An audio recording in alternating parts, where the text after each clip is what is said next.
শেরপুর জেলার ঝিনাইগাতী উপজেলায় আজ বাঁকাকুড়া স্কুল মাঠে মশলার উন্নত জাত ও প্রযুক্তি সম্প্রসারণ প্রকল্পের আওতায় কৃষক মাঠ দিবস ও কারিগরি আলোচনা সভা অনুষ্ঠিত হয়েছে।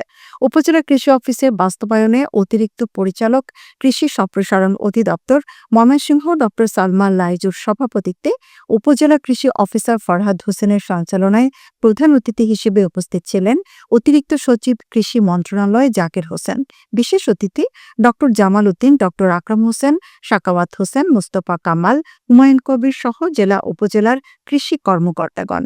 এর আগে প্রধান অতিথি ফজল হক কৃষকের নার্সারি আদা, টমেটো, কাঁচামরিচ, বেগুন, লেবু, কলাগাছ সহ ১০০ প্রকারের বিভিন্ন প্রজাতির গাছের চারা রোপণের কার্যক্রম পরিদর্শন করেন।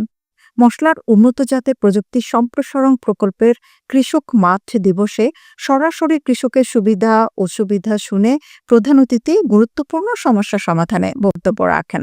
মাঠ দিবসে এলাকার কৃষক কৃষানীরা উপস্থিত ছিলেন।